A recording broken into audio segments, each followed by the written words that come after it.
Hi అండి. అందరికీ నమస్కారం. Welcome to my channel. ఈ వీడియోలో హోలీ పండుగ సందర్భంగా ఉద్యోగులకు డీఏ పెంపు, రేపో మాపో ఉత్తర్వులు. పూర్తి వివరాలైతే వీడియోలో తెలుసుకుందాం. వీడియోని ఎక్కడే గాని స్కిప్ చేయకుండా ఎండ్ వరకు చూడండి. అప్పుడే ఇన్ఫర్మేషన్ పూర్తిగా అర్థమవుతుంది. వీడియో చూస్తున్న ప్రతి ఒక్కరు వీడియోకి లైక్ చేయండి ఫ్రెండ్స్. వీడియోని తోటి ఉద్యోగ పెన్షన్ మిత్రులతో అయితే షేర్ చేయండి. కొత్తగా మన ఛానల్ చూస్తున్న వారు సబ్స్క్రైబ్ చేసుకోకుంటే వెంటనే మన ఛానల్‌ని సబ్స్క్రైబ్ చేసుకోండి. దీని ద్వారా నేను చేసే లేటెస్ట్ వీడియోస్ అన్నీ మీ వరకు రీచ్ అవుతాయి. ఇక ఆలస్యం చేయకుండా వివరాల్లోకైతే వెళ్ళిపోదాము. ఫ్రెండ్స్ ఇక విషయానికొచ్చినట్లయితే హోలీ పండుగకు ముందే ఉద్యోగులకు టీఏ పెంపు. కేంద్ర ప్రభుత్వం ఉద్యోగులకు హోలీ పండుగకు ముందే శుభవార్త అయితే రానున్నట్లు తెలుస్తోంది.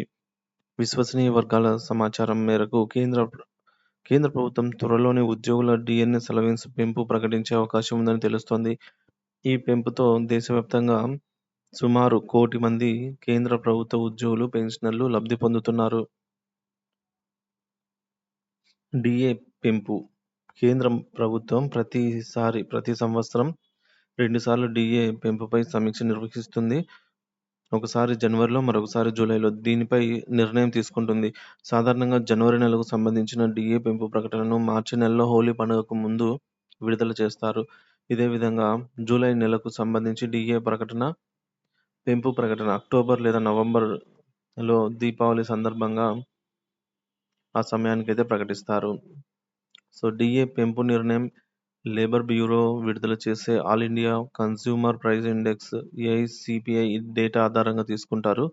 గత 6 నెలలుగా ఏఐసీపీఐ డేటాను విశ్లేషించి ప్రభుత్వ నిపుణులు డిఏ శాతాన్ని ఖరారు చేస్తారు. 2025 జనవరి నెలకు సంబంధించి డిఏ పెంపు శాతం ఎంత ఉంటుందనే దానిపైన అధికారిక ప్రకటన రావాల్సి ఉంది.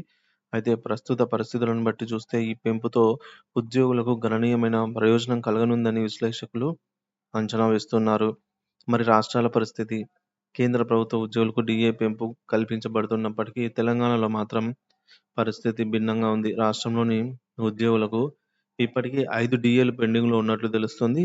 ఈ పరిణామాలపై రాష్ట్ర ప్రభుత్వం ఎప్పుడు చర్యలు తీసుకుంటుందనే ఆసక్తిగా మారింది. ఉద్యోగులు ఈ పెండింగ్ డిఏల విడుదల కోసం ఆసక్తిగా ఎదురుచూస్తున్నారు. ఈసారి హోలీ పండుగకు ముందే కేంద్ర ప్రభుత్వం డిఏ పెంపు ప్రకటిస్తే ఉద్యోగులకు ఆర్థికంగా కొంత ఉపశమనం కలిగే అవకాశం ఉంది. అధికారిక ప్రకటన కోసం కేంద్ర ప్రభుత్వ ఉద్యోగులు ఆసక్తిగా ఎదురుచూస్తున్నారు. మరోవైపు తెలంగాణ ప్రభుత్వ ఉద్యోగులు తమ పెండింగ్ డిఏల విడుదల కోసం మరింత వేచి ఉండవలసిన పరిస్థితి కనిపిస్తోంది.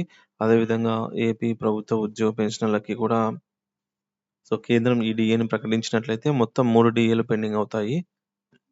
ఈ మేరకు బకాయిలు కూడా అరియర్స్ కూడా ఒక్కొక్క ఉద్యోగికి వారి బేసిక్‌ని బట్టి 2-8 లాక్స్ వరకు బకాయి పడింది ప్రభుత్వం.